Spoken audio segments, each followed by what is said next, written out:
wabarakatuh. Alhamdulillah, puji syukur senantiasa kita panjatkan kehadirat Allah. Salawat dan salam kita sampaikan pula kepada junjungan kita Nabi besar Muhammad Sallallahu Alaihi Wasallam. Amma ba'du, pemirsa TVRI di mana saja Anda berada, alhamdulillah kita berjumpa kembali dalam kajian kitab Kuning Sahih Bukhari.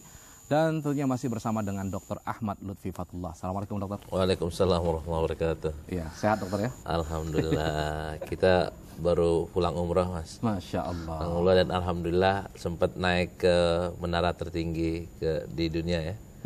Di Dubai. Ketika nyampe sana kita akan mengucapkan Subhanallah, Rabbana ma khalaqta hadza batila faqina adzabannar. 525 meter dalam 1 menit mas. Dan nyampe sana. Itu kecepatannya gimana? Berasa? 4 kali Monas. Setelah di atas apa yang dirasain dokter? Alhamdulillah aja. Alhamdulillah. Kelihatan semuanya di sana. Kelihatan semuanya. Ibu-ibu ikut ke sana nih. Baik. Nah, di samping Dr. Lutfi tentu kita juga bersama dengan narasumber kita yang lain, Ustadz Ahmad Sarwat LCMA. Assalamualaikum Ustadz. Waalaikumsalam warahmatullahi Ya, ketemu lagi Ustadz ya. Ketemu lagi. Dan juga yang akan membacakan hadis nanti adalah Bapak Mamun Abdul Aziz. Ustadz, ya apa kabar? Baik. Dan pada hari ini di studio telah diramaikan oleh rombongan ibu-ibu, ini agak jauh nih kelihatannya, dari Majelis Taklim El Hawa Tumbang Manggu, Senaman Mantika ya, Kabupaten Katingan, Kalimantan Tengah, pimpinan Ibu Erisa. Assalamualaikum warahmatullahi wabarakatuh. Yang sebelah sini ya Bu ya. Ya. Dan yang kedua ini adalah Majelis Taklim Wanita Islam DKI Jakarta dengan koordinator Ibu Wasti. Assalamualaikum warahmatullahi wabarakatuh. Waalaikumsalam warahmatullahi wabarakatuh. Ya, kalau ini mah dekat aja ya, nggak jauh-jauh ya. Subhanallah, ini bisa sampai ke sini gimana ceritanya, Bu? Yang dari Kalimantan ini? Ya, karena sangat kepingin sekali. Jadinya dipanggil oleh TVRI. Ya. Akhirnya rombongan digerakkan dalam jangka 4 hari. 4 hari. 4 hari. Berapa orang yang berangkat Dalam ke sini? pimpinan Ibu Erisa dan saya yang mengelolanya, alhamdulillah 17. 17. Kenapa kemudian Ibu tertarik datang ke sini? Ya, sangat tertarik. Pertama pengen melihat TVRI seperti apa. Oh. Pak Ustadznya, nggak hanya saya melihat di TV aja. Iya. Saya melihat masnya itu sama Pak almarhum Pak Jepri. Masya Allah. Beliau. Jadi merinding saya melihatnya. Iya, sama. sekarang kan secara langsung. Jadi subhanallah, saya serombongan sangat senang sekali. Iya. Mudah-mudahan insya Allah dipanggil kembali ke sini. Dipanggil siapa, Bu? Harapan saya. Oh. Bukan dipanggil Allah ya? Iya, dipanggil Allah mengikuti Pak Lutfi. Ikut umroh.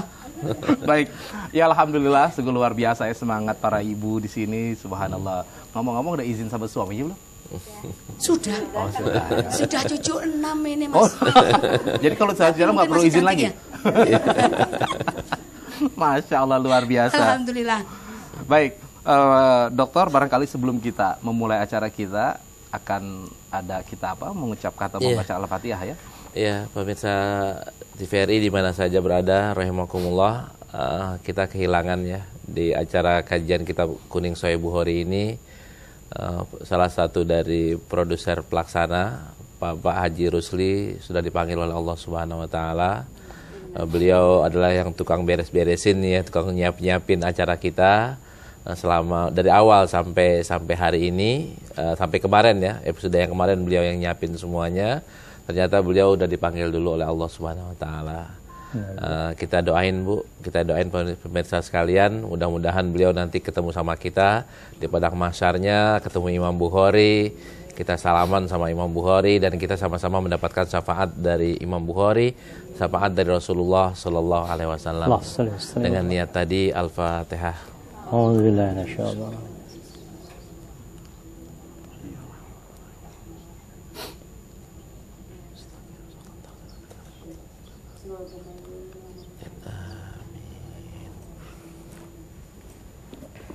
Ya, alhamdulillah. Baik, sebelum kita memulai seperti biasa kita akan dengarkan terlebih dahulu pembacaan ayat suci Al-Quran yang akan disampaikan oleh Ustadz Musta'in Soleh dan Sari Tilawah oleh Ustadz Muhammad Siddiq akan membacakan surah Al-Ankabut 5. Mari sama-sama kita simak.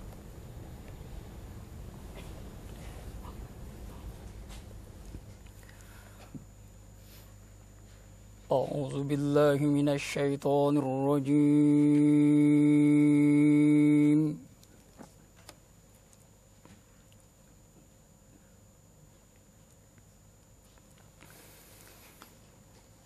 بسم الله الرحمن الرحيم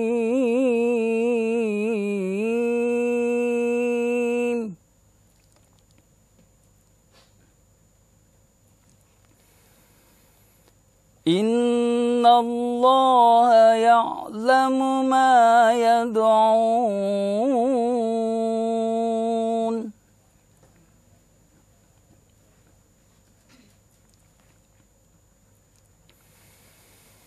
إن الله يعلم ما يدعون من دونه من شيء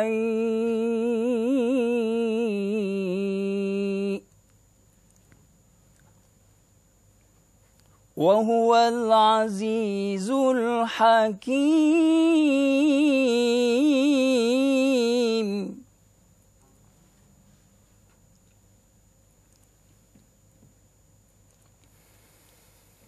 وتلك الأمثال نضربها للناس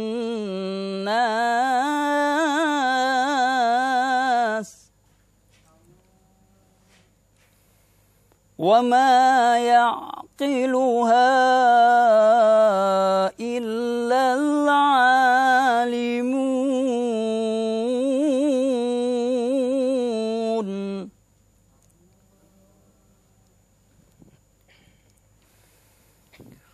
خلق الله السماوات والأرض بالحق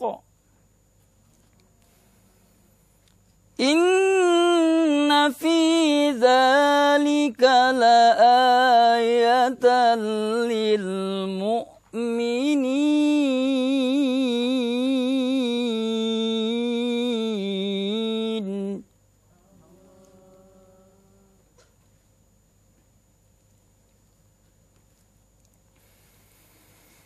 أتل ما أوحي إليك من الكتاب وأقم الصلاة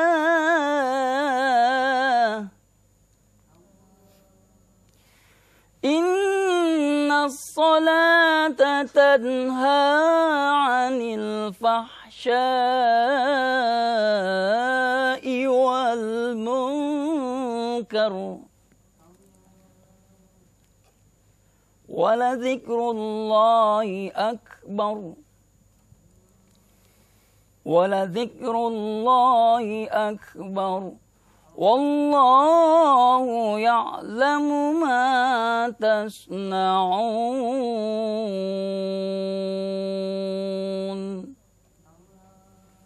صدق الله العظيم. Aku berlindung kepada Allah dari godaan syaitan yang terkutuk dengan menyebut nama Allah yang Maha Pengasih lagi Maha Penyayang.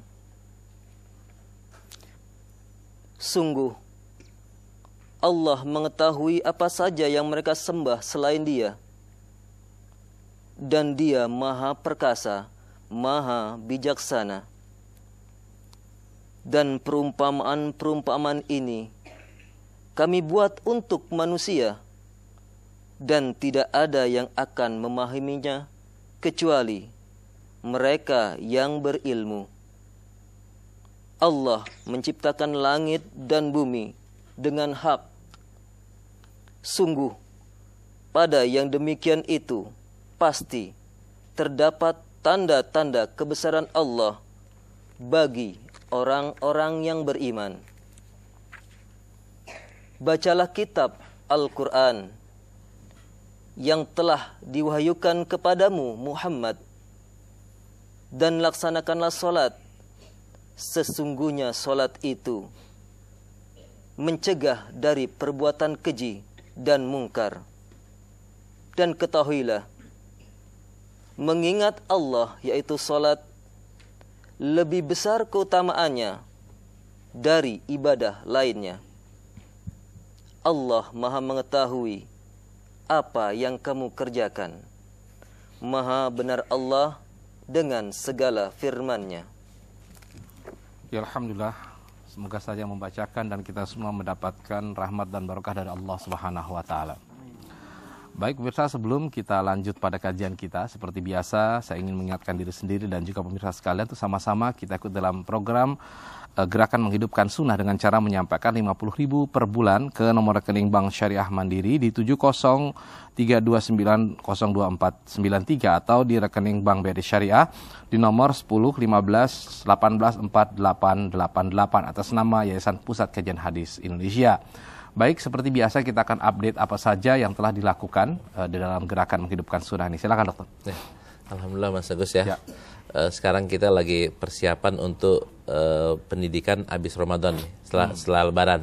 Setelah Lebaran kita akan menerima pelatihan atau akan melatih 15 orang aja Mas. Tapi syaratnya harus hafal Quran. Dan itu insya Allah akan dibiayai oleh basis DKI 25 orang dan nanti akan disiapkan untuk jadi ahli IT sekaligus ahli bikin program-program keislaman. Masya Allah. Jadi 15 itu syaratnya hafal Quran. Orang yang hafal Quran akan diajarin IT tingkat tinggi Mas. Maksudnya apa? Kenapa kok harus hafal Quran? Biar nanti dunia internet kan dunia yang liar ya, hutan belantara, buka negatif ada, buka positif ada. Nah supaya nggak buka negatif, ya dia udah hafal Quran. Udah hafal Quran kan mau buka negatif kan malu sendiri. Nah itu insya Allah kita bangunan yang keempatnya sudah kita mulai bangun, fondasinya sudah digali. Jadi Ramadan nanti kita udah punya 4 gedung. Dan habis Lebaran kita akan mulai pelatihan. Pelatihannya, nah untuk sementara karena dibiayai oleh basis DKI, yang dari DKI akan beasiswa penuh. Dan yang dari luar DKI kita carikan beasiswanya. Syaratnya adalah harus hafal Quran. Usianya SMA, lulus SMA atau lulus S1. Boleh. Jadi nanti setelah selesai dari pelatihan itu jadi apa dong? Jadi programmer. Programmer di PKH? Di PKH, di MUI ya? Boleh, di Dewan Masjid boleh, di lembaga-lembaga Islam boleh. Iya memang. Yang penting adalah bagaimana belajar dan disiapkan ya, mau bekerja sih di mana aja. Iya, di mana saja dan nanti mereka akan bisa bikin program Islam berbasic IT. Masya Allah. Ya. Baik, terima kasih dokter. Nanti akan kita update lagi ya pada episode mendatang. Pemirsa, tetap bersama kami karena setelah ini kita akan langsung pada kajian kitab kuning Sahih Bukhari.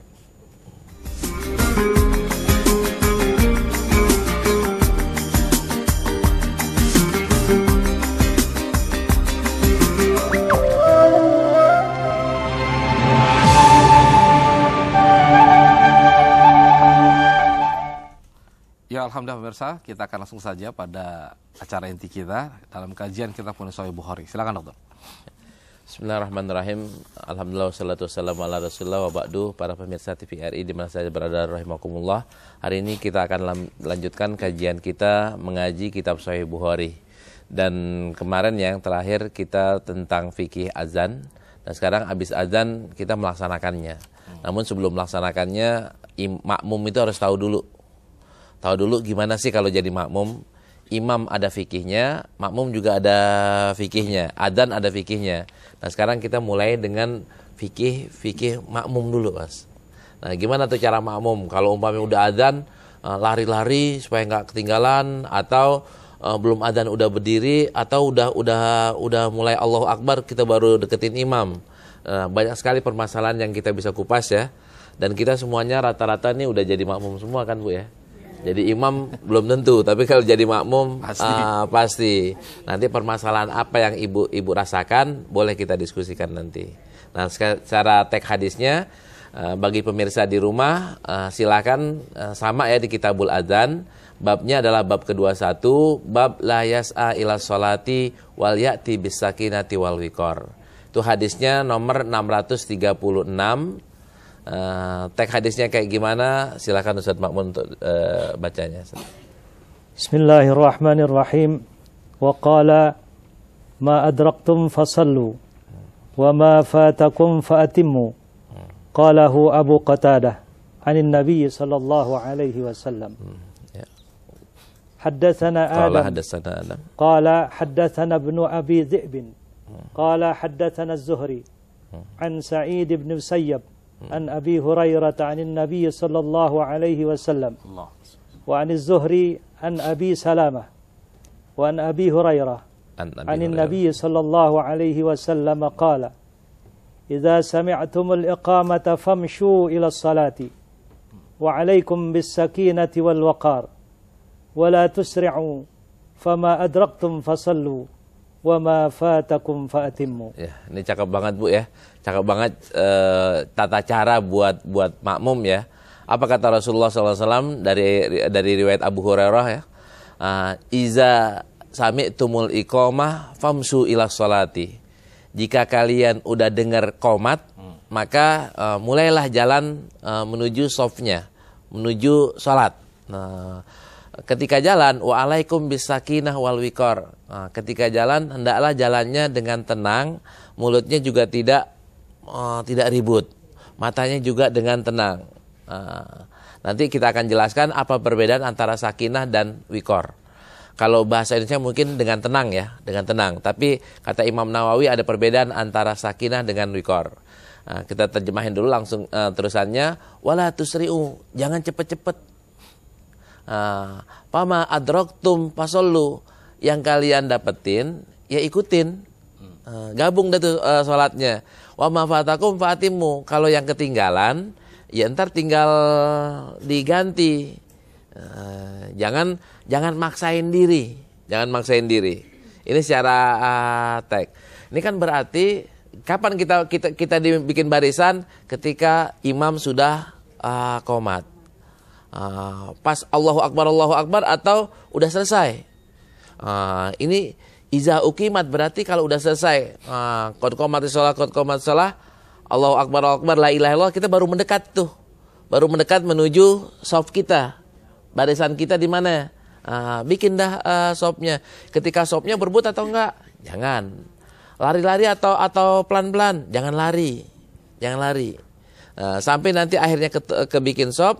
Juga kata Imam Nawawi, kalau sakinah itu artinya gerakan kita, jalanan kita. Kalau misal wiqar itu artinya adalah wakor ya, artinya adalah mulut kita yang tenang, mata kita yang jangan jelalatan. Ini perbedaannya kata Imam Nawawi. Artinya adalah kita dengan tenang yang sempurna. Jalannya jangan pakai berisik, jangan pakai lari, jangan mulutnya juga ntar dulu, jangan pakai bilang begitu. Shopnya yang rata, biar yang ngatur adalah imam. Imam yang ngatur shopnya diluruskan, rapatkan, rapikan, tolong diingatkan, itu biar imam. Buat makmum apa? Diam aja, sami'na wa ata'na aja, luruskan. Nah kalau umpamanya ada yang ketinggalan nih, tahu-tahu imam udah mau sujud ya. Wah kita kejar nih, lari supaya dapetin sujud. Gak usah pakai lari. Udah tenang aja. Ntar kalau umpamanya ketinggalan, sambung aja ntar. Dapatnya sujud ya sujud. Dapatnya 2 tahiyat ya tahiyat. Masih dapat ruku ya alhamdulillah. Silahkan ikut ruku. Jangan maksain diri sholat mengejar padahal masih ada waktu untuk. Apa dampaknya kalau kita ngejar-ngejar, ntar ngos-ngosan mas. Allahu Akbar, Bismillahirrahmanirrahim, Alhamdulillahirabbil alamin. Kan jadi nggak husuk mas. Nah itu hadis yang pertama ini. Baik, Ustaz Farod barangkali ada yang mau ditambahkan lagi? Iya, jadi yang menarik adalah begini. Ini cerita orang yang normal ya. Harusnya sih yang afdolnya memang sebelum azan pun sudah ada di tempat. Ya. Nah, ini kita cerita tentang orang yang agak telat lah datangnya, sehingga apa yang kata Nabi kan, apa yang kamu bisa dapatkan kamu jalankan, dan apa yang kurang ditambahkan kan begitu ya. Artinya mungkin imam sudah dapat 1 rakaat, 2 rakaat, 3 rakaat, itu kan ceritanya masbuk, ya kan? Orang yang sudah masbuk itu artinya sudah dilewatin. Imam sudah jalan dan dia baru sampai gitu. Nah, itu memang afdolnya tidak begitu harusnya. Tetapi namanya manusia normal, kadang-kadang ya Mas Agus ya.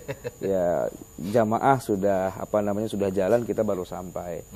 Nah, ini memang penting juga untuk diketahui bahwa kalau kita datang terlambat, ya kita tidak usah buru-buru. Ya sudah, jalan saja dengan sakinah. Sakinah itu bukan hanya keluarga sakinah ya Bu ya. Sakinah di sini maksudnya jalan santai, tenang, nggak usah buru-buru, nanti kesandung keserimpet jatuh. Ya kan? Wiqar tadi kata Imam Nawawi, nggak usah berisik mulutnya gitu kan. Sehingga santai. Begitu dapat imam sedang apa? Oh, sedang sujud. Ya udah, kita ikut sujud. Tapi jangan lupa sebelum sujud kita takbiratul ihram dulu. Karena tidak bisa sholat tiba-tiba dimulai dengan sujud, nggak bisa. Ya, niat ya, kemudian berdiri dulu, kemudian takbiratul ihram, Allahu Akbar, terus imam lagi ngapain ya? Oh, lagi sujud. Nah, gitu. Ikuti, jangan bilang begini, ya tanggung imamnya lagi sujud, ntar saya tungguin, kan juga bangun lagi gitu ya. Enggak begitu, enggak ada istilah tanggung. Sebab apa? Per detik dalam sholat jamaah itu kita dapat pahala terus. Makanya jangan nanti aja deh, apalagi begini, ya imam udah rakaat terakhir, udah deh kita nggak usah ikut sholat jamaah, kita bikin lagi aja dari mula. Enggak begitu. Justru yang fadilah utama sholat jamaah itu yang sholatnya bersama imam rawatib di masjid itu. Malah sebagian besar ulama, jumhur ulama memakruhkan kalau kita malah meninggalkan yang sholat pertama lalu kita malah bikin jamaah baru lagi. Bahkan Ustadz ya, di satu masjid saya lihat jamaah yang bersama imam yang pertama itu cuma 2 shaf. Yang masbuknya 5 shaf. Banyakan masbuknya dong kalau gitu kan. Nah, ini dimakruhkan oleh para fuqaha gitu. Ya walaupun itu masalah khilafiyah ya, tapi yang utama adalah kita kejar. Nah, walaupun imam sudah tahiyat akhir, apapun yang terjadi, ya kita datang pelan-pelan, kemudian kita takbir Allahu Akbar, kemudian kita ikut posisi tahiyat akhir. Nanti imam salam, kita bangun lagi meneruskan apa yang sekiranya kurang. Nah, ini kan dokter sekaligus ya, ada beberapa fenomena yang menarik, apalagi waktu misalkan kita ke Tanah Suci ya, baik mau ke Mekah ataupun di Madinah, Nabawi. Itu kan biasanya suka ada yang terlambat. Nah, itu kalau yang saya lihat tuh suka ada aja misalkan langsung ngeliat di situ, entah itu misalkan di dekat di hotelnya ataupun di dekat sini, jadi nggak masuk ke wilayah begitu. Nah, itu gimana dokter? Ya jangan, itu terjadi di zaman Rasulullah. Abu Hurairah yang begitu. Ibarat kata nih di Mas Agus tuh sop terakhir ya. Saya ini baru datang masuk. Saya mau dapat yang rakaat pertama. Ini nggak keburu nih kalau saya sampai sana. Saya dia aja di sini. Di sini Allahu Akbar. Saya sopnya sendiri, Bu. Sendiri. Nanti padahal jalan. Jaraknya berapa ya? 20 shaf ya, 30 shaf. Jalan. Baru ikut baris.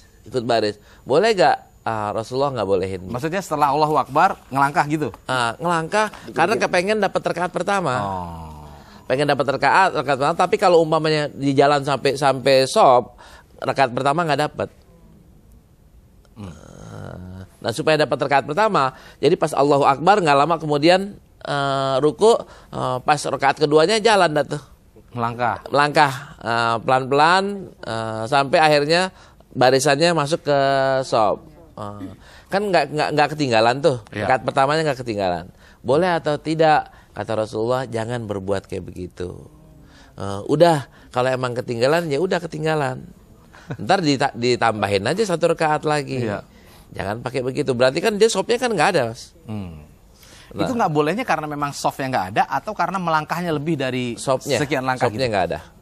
Tidak boleh berdiri sendirian di luar soft. Tapi kalau di zaman Nabi itu masuk akal, karena Masjid Nabawinya masih kecil. Kalau zaman sekarang kita ketinggalan itu jauh banget itu, sampai di ujung sana udah 4 rakaat udah selesai itu. Iya betul. Nah, buat jamaah orang Indonesia banyak banget yang umroh, tolong jangan sholat di bawah depan toko ya. Depan toko-toko itu semasih di depan kita itu di Masjid Haramnya atau di Masjid Nabawinya masih kosong.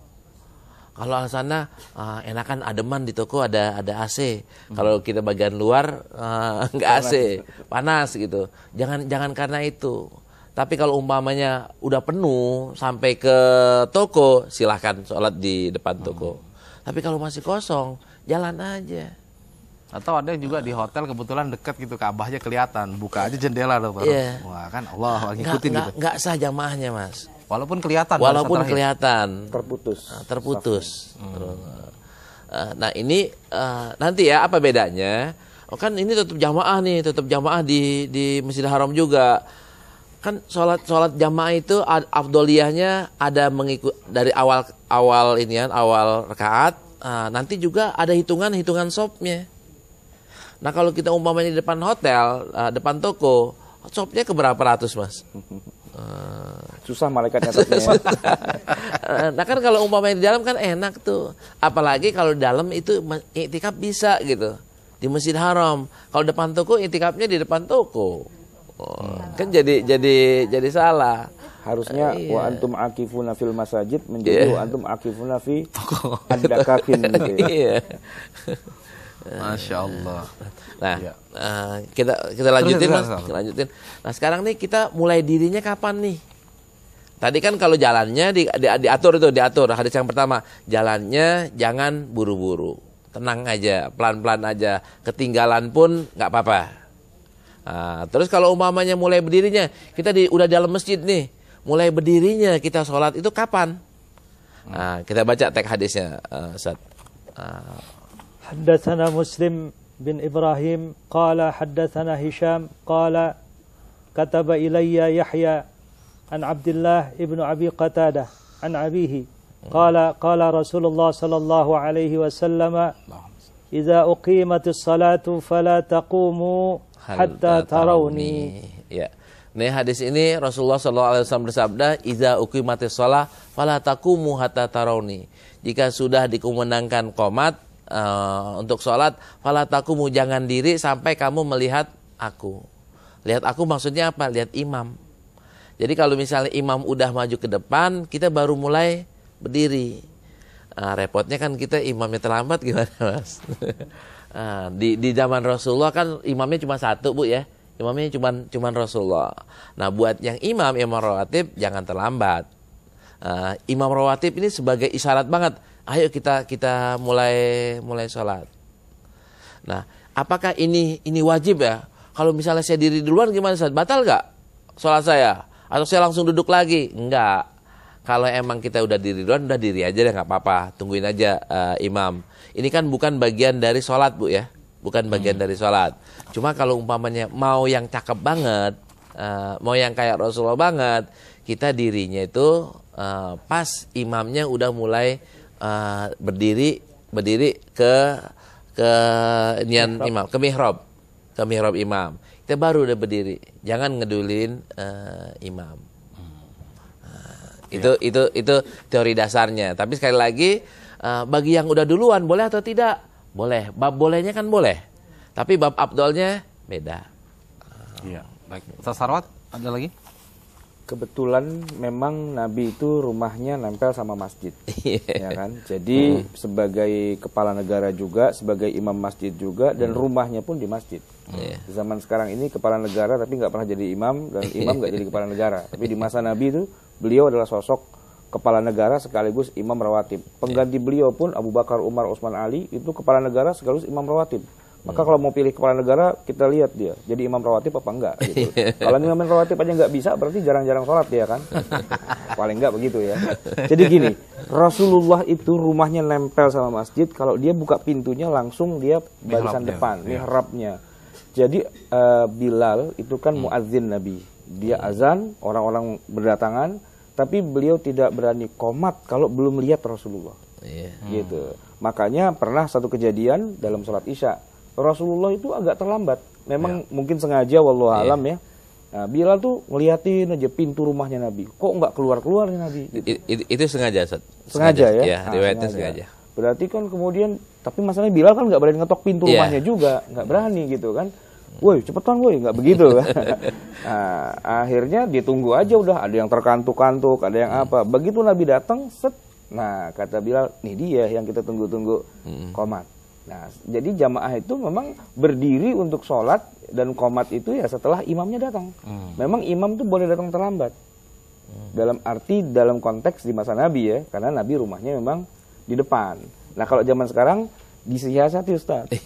Pintunya imam dari depan, bukan dari belakang. Gitu. Persis di sebelah sampingnya mihrab itu. Iya. Nah, dan ini juga, sorry Mas, sebelum ini. Ketika imam masuk, imamnya jangan ke belakang, imam biar aja di depan. Gak usah imam lari ke belakang untuk sholat di sop belakang.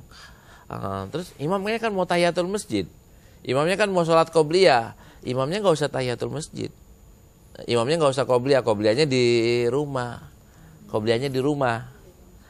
Ntar masuk ke situ langsung sholat jamaah, beliau langsung jadi imam. Dan tahiyatnya itu udah include di sholat imamahnya itu. Sama dengan kalau kita ke Masjidil Haram ya. Nah, jamaah sudah siap semua, tapi imam siapa misalnya? Imamnya belum masuk, belum masuk kan? Belum masuk. Begitu imam masuk, kucuk, itu qomat. Berarti. Qomat dan orang pada diri ketika, tapi di Mekah udah diri semuanya saat. Karena mereka takut. Karena mereka takut gak dapat barisan depan. Dapat barisan. Rembutan. Nah, baru deh tuh. Jadi Imam Sudais atau Imam Huzaifi nggak pernah tuh sholat ba'diyah atau qobliyah tuh. Pasti sholatnya di luar. Langsung, di luar. Dan kalau sekarang waktu sempat kita bicarakan, memang imamnya itu sholatnya di ruangan di sebelah yang mihrab tadi yang disediakan untuk nunggu imam ya dokter ya. Baik, nanti akan kita lanjutkan lagi dokter karena mungkin masih ada beberapa pertanyaan ya yang sederhana, misalkan nanti ketika berdiri kadang-kala kenapa orang mengambil duluan berdiri? Karena kalau tidak duluan tuh kan suka gini, agak bolong-bolong gitu. Begitu maju ada barisan yang kosong gitu. Karena karena ketidaksiapan untuk mengisi barisan yang depan. Nah, nanti seperti apa kita akan lanjutkan setelah pesan-pesan yang berikut ini.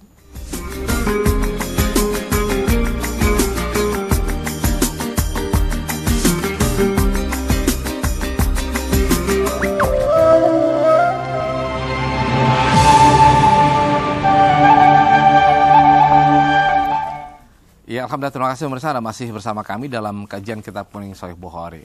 Baik dokter, nah tadi ya kalau seandainya berdirinya ini nggak cepat gitu, terkadang begitu imam takbir ini masih menyesuaikan atau malah ketika sudah maju itu masih ada yang kosong gitu. Imam nggak boleh sholat dulu saat. Imam jangan sholat dulu kalau umpamanya barisannya masih berantakan. Imam kan disuruh bilang sawu sufufakum, luruskan, rapatkan, tunggu dulu sebentar. Nanti ketika kita pembahasan kita soal imam tuh disuruh lihat ke belakang dulu, lihat dulu barisannya udah rata atau udah rapi atau belum. Kalau belum tunggu dulu, nunggunya semenit silahkan. Kalau emang belum rata, nah makmum ini kan imam belum mulainya, kenapa nih kok imam belum mulai? Harus merasa bahwa ada sop yang belum rapi, atau ada suara nih, terutama ibu-ibu nih, mohon maaf nih bu nih, ribut tuh di belakang. Imam jangan mulain sampai suaranya nggak kedengaran lagi, baru mulain. Gitu. Iya, baik. Ya memang kalau contoh ya, kalau misalkan pas sholat Jumat gitu kan dokter, ada yang sholat Jumat yang sebelum sholat Jumat itu tuh sholat sunnah dulu kan. Nah biasanya kalau itu barisannya jauh lebih rapi gitu. Kenapa? Karena orangnya sudah tertata rapi. Di kita gitu. Permasalahannya kayak gini. Sholat di sop pertama, sop kedua, sop ketiga, sop ke-10 ya. Itu lebih abdul mana? Sop 1 atau sop 2 bu? Sop 1. Sop 1 lebih abdul daripada sop 2. Sop 2 lebih abdul daripada sop 3. Kenapa kita nggak mencari yang abdul sih? Kenapa kita nggak maju untuk dapetin sop yang pertama? Kalau di Madinah itu berebut sop pertama mas. Kedua gitu juga di Al-Mughni yang belum, sama di Al-Azhar atau di Istiqlal yang belum, di masjid-masjid kita yang belum bu ya. Tapi kalau di itu ke bawah nonton bioskop Ustaz. Jadi kalau masuk bioskop nyari yang belakang. Sama dekat senderan deh. Iya. Tapi kalau ngomong saf ini, kalau perempuan ngitungnya dari mana dokter? Pas barisan pertama perempuan ya? Ngitungnya kalau secara tag itu perempuan yang paling abdul adalah yang paling belakang. Tapi sekarang ini permasalahannya adalah ketika kondisi masjid kita udah berubah. Ada di masjid-masjid perempuan itu terpisah betul. Iya. Terpisah betul, bahkan ada yang di atas, ada yang di bawah ya, di bawah.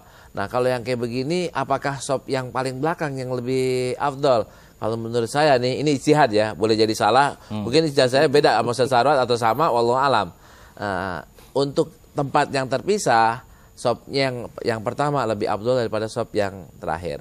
Tapi kalau sopnya itu gabung sama satu masjid, satu ruang, maka sop yang terakhir lebih baik daripada sop yang depan. Buat perempuan. Ya, kita akan berikan kesempatan kepada Ibu untuk bertanya. Silakan Ibu. Assalamualaikum warahmatullahi wabarakatuh. Waalaikumsalam. Atas nama saya Ibu Kipsaroh dari Tumbang Manggu, pengajian grup El Hawa, Senaman Mantikai, Katingan Tengah, Palangkaraya. Yang ingin saya sampaikan pada Ustadz, bagaimana kita caranya melaksanakan sholat dengan khusyuk. Mungkin bukan saya sendiri, mungkin seluruh ibu-ibu ini. Insya Allah saya tiap hari melakukan sholat. Cuman khusyuknya Pak Ustadz, Susah. ya itu susah. Iya. Pasti ini Allah Akbar, aduh sayur saya gosong. Iya. Aduh jemuran saya gimana. Nah itu yang pertama Pak Ustadz. Yang kedua, bagaimana baiknya sholat malam, tahajud, tobat, hajat, dan witir. Manakah yang didulukan antara tiga? Kalau witir jelas penutup. Itu aja Pak Ustadz. Saya akhiri. Wassalamualaikum warahmatullahi wabarakatuh. Waalaikumsalam warahmatullahi wabarakatuh. Masih ada lagi yang di sebelah sini? Ya, silakan.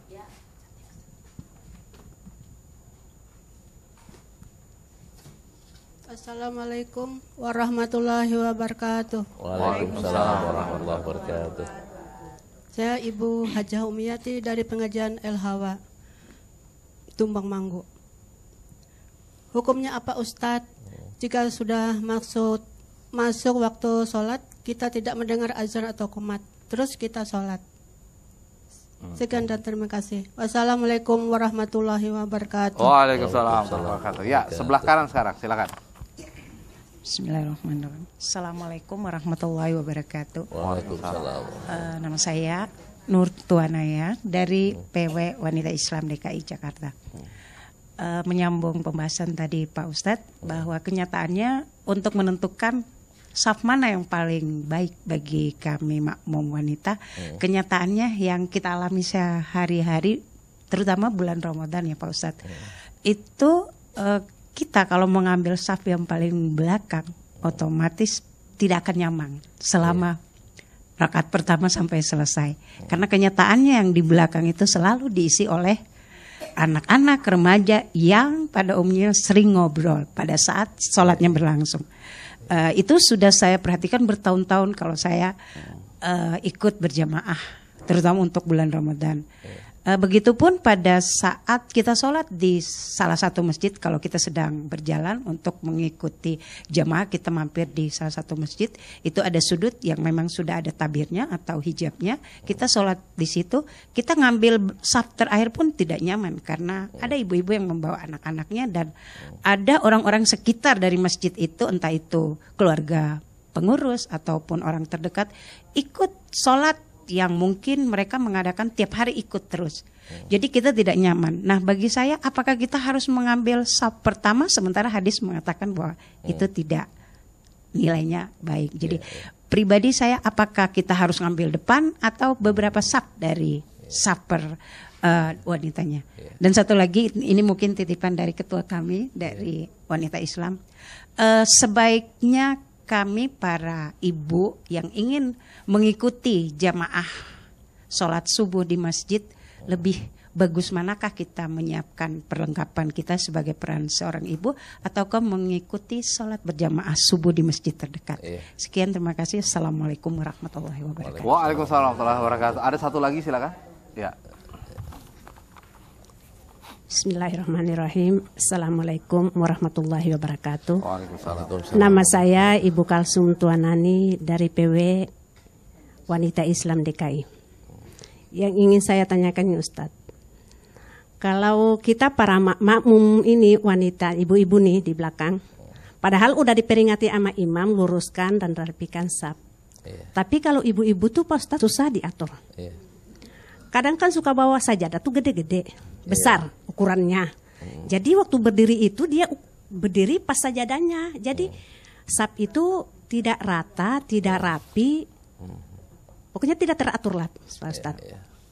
Kalau mau ditengok sama imam juga nggak kelihatan kan, ada itunya, ada hijabnya, jadi nggak kelihatan. Jadi bagaimana tuh hukumnya Pak Ustadz salat jamaahnya? Baik. Nah, mohon penjelasannya Ustadz. Wassalamualaikum warahmatullahi wabarakatuh. Waalaikumsalam warahmatullahi wabarakatuh. Ya silakan dokter. Ya saya ambil 2, setelah Sarwat ambil 2. Karena saya duluan saya pilih ya, milih yang. Nah, yang pertama dan yang terakhir deh. Yang pertama soal khusyuk ya. Ini pembahasannya ngeri-ngeri sedap, Mas. Susah-susah gampang, Bu. Secara teori gampang banget khusyuk ya, khusyuk. Tapi secara praktek kan level sahabat aja juga kadang-kadang nggak khusyuk. Apalagi level-level kita yang ulama katanya adalah yang standarnya, Bu. Standarnya adalah ikuti fikihnya. Ikuti fikihnya dengan baik, nanti juga bisa khusyuk. Nah kita ini fikihnya aja belum, gimana mau khusyuk, Bu? Jangan ngarep fikihnya bisa khusyuk, fikihnya aja belum. Khusyuk kan masalah-masalah ya, keikutsertaannya antara gerak, hati, pikiran. Kan 3 hal itu menyatu. Kalau fikih kan cuma gerak doang, Bu. Pikiran sama hati kan nggak diatur sama fikih. Nah ini kita perbaiki dulu lah fikihnya. Sopnya kita perbaiki, nawaitunya kita perbaiki. Bacaannya kita perbaiki, ngadapnya kita perbaiki, kondisi lingkungannya kita perbaiki. Nanti khusyuk akan datang, Bu. Kalau umpamanya kondisi lingkungannya kita belum perbaiki, contohnya apa? Radio disetel, Allahu Akbar, kedengaran radionya atau kedengaran bacaannya, Bu? Ya ini kan udah jadi permasalahan sendiri. Kita ribut, kita belum khusyuk, pengen khusyuk. Pengen khusyuk nontonnya sinetron dulu, pas iklan baru ini sholat. Ntar mau habis selesai iklan kan nonton lagi kan, Bu ya, hubungannya biar nggak keputus kan. Bisa khusyuk, Bu? Nggak bisa. Ini ayo kita perbaiki fikihnya. Kajian kitab kuning ini adalah memperbaiki fikih kita sambil nanti meningkatkan kualitas hati kita. Ini soal khusyuk. Nanti soal sholat mana yang didahulukan, tahajud, tasbih ya, tasbih atau tobat. Tahajud adalah sholat rutin, Bu, sholat rutin malam. Tapi kalau tasbih bukan sholat rutin, tobat juga bukan sholat rutin, hajat juga bukan sholat rutin. Artinya kan hajat kalau kita punya hajat. Tobat kalau emang kita baru berbuat dosa besar. Kalau tasbih itu kalau memang ada waktunya. Ini yang salahnya di kita adalah mengatakan bahwa sholat ini adalah sholat rutin. Rasulullah nggak ngajarin sholat rutin, Bu. Sholat rutin yang diajarin adalah duha itu sholat rutin, tahajud itu sholat rutin, qobliyah rutin, ba'diyah rutin. Iya, sholat tahajud kan sholat malam ya, rutin. Witir rutin. Nah, kita sering-sering menambah-nambah yang nggak rutin jadi rutin. Itu kesalahan kita. Nah, kalau yang nggak diatur kayak begitu, mau yang mana duluan, monggo. Kalau kebetulan nih saya lagi berbuat dosa, habis berbuat dosa mau sholat tobat ya, silakan sholat tobat. Mau sholat tobat duluan ki, mau sholat tahajud duluan ki, mau sholat yang lain dulu, itu nggak diatur, Bu. Ketika nggak diatur, ada yang mengatakan, oh ini lebih baik, silakan. Oh ini dulu juga silakan. Karena secara teks hadis tidak diatur. Itu soal yang pertama. Soal yang terakhir, Bu, sob ya perempuan nih. Ayo, mari pemirsa sekalian kita perbaiki fikih sholat kita. Apa sih yang Rasulullah nyuruh itu sholatnya? apakah kita udah ngomong ya soal tempat sholat di kajian ini. Emang tempat sholat kita tuh ukurannya sejadah. Ketika sejadahnya gede banget, orang lain nggak boleh, sop kita jadi bolong ya gara-gara sejadah kita gede. Kita ngelempar gini sejadah kita berdiri di atas sejadah kita, sopnya jadi nggak lurus karena kita mempertahankan sejadah kita. Emang di zaman Rasulullah ada sejadah, Bu? Nggak ada sejadah. Emang sejadah ada garisnya? Ada garisnya sih, tapi umpamanya yang nggak ada garisnya.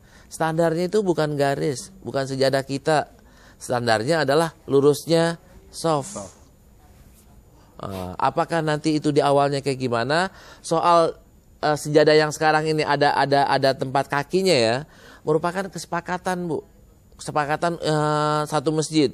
Satu masjid ada yang garis hitamnya gitu, ini sebagai ujung kaki. Oke, supaya berarti di situ di masjid itu harus ujung kaki kita adalah garis putih, garis hitam. Tapi di masjid yang lainnya garis hitam adalah tumit kita. Maka di situ kita berubah, Bu. Tumit kita di garis. Ada yang lain, pala kita di iniannya, di garis. Berarti kan itu iniannya. Yang pentingnya bukan garis hitamnya, akan tapi lurusnya itu. Kita boleh ngerubah ya, ngerubah ini tumit kah, ini depan kah, ini apakah. Tapi ini untuk kepentingan lurus. Nah, jangan mengatakan bahwa sejadah kita itu sebagai tolak ukur dari sop kita. Nah, kalau udah dempet, maka baru pas. Kalau sejadahnya muat dua orang aja. Gitu Mas. Ustaz Sarot, barangkali dua pertanyaan dari Ibu yang belum. Tentang ya Bu, yang berisik ya Bu ya di masjid. Jadi kalau paling belakang itu pasti pada ribut, kalau di depan agak tenang ya. Sebenarnya gini Bu, anak-anak itu sebenarnya tidak diperintahkan untuk dibawa ke masjid.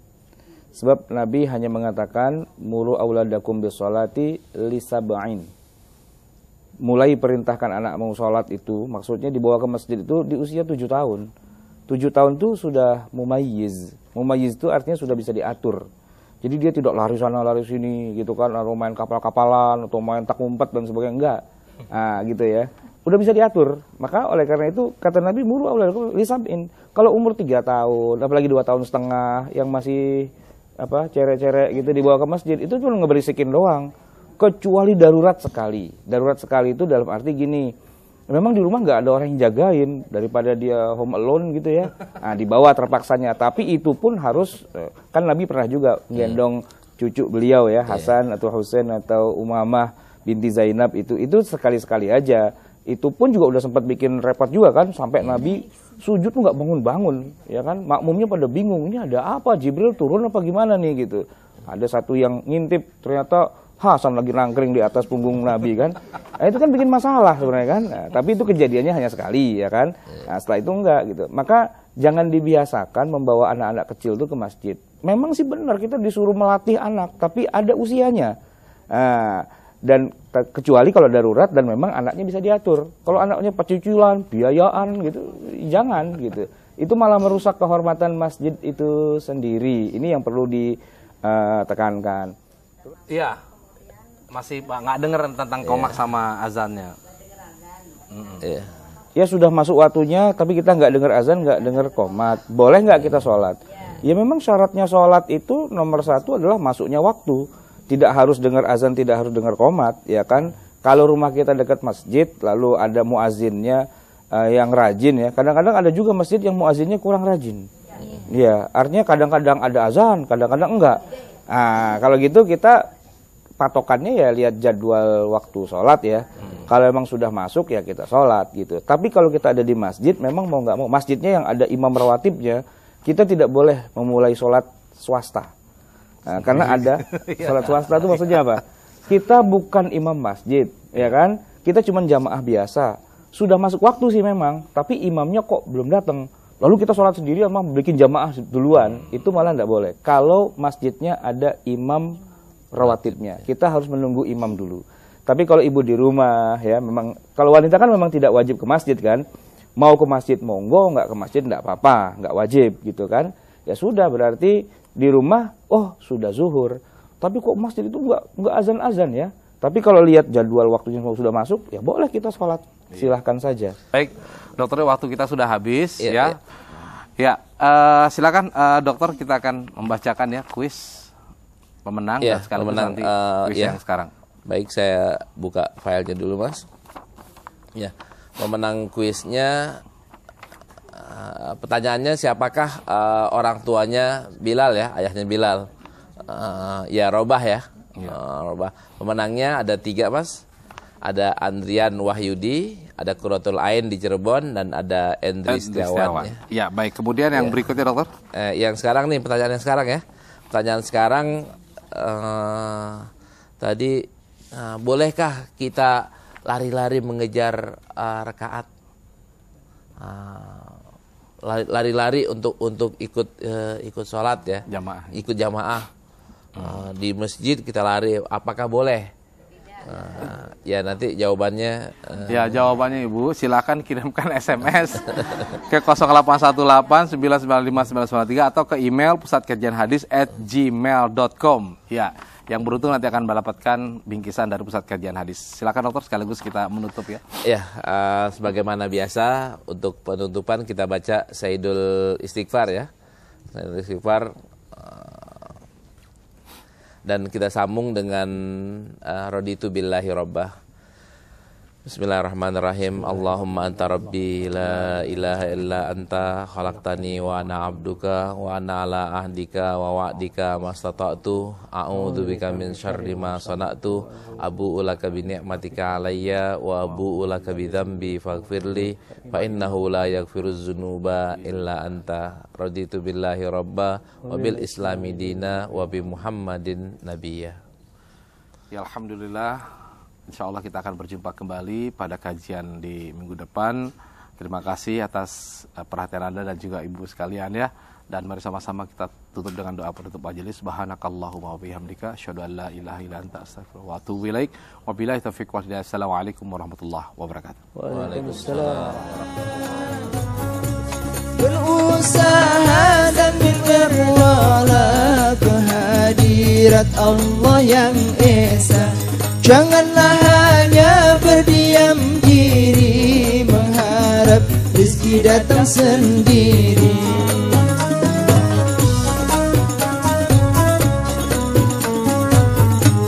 Bekerjalah untuk duniamu seakan kau hidup selamanya. Beramallah untuk akhiratmu seakan esok hari kau tiada. Berusaha sambil berdoa, itu yang harus kau lakukan. Janganlah hanya berdiam diri mengharap rezeki datang sendiri. Dari langit hujan ke bumi, Tuhan telah jadikan rizki. Manusia harus berusaha untuk bekal hidupnya. Berusaha sambil berdoa, itu yang harus kau lakukan. Janganlah hanya berdiam diri mengharap rezeki datang sendiri.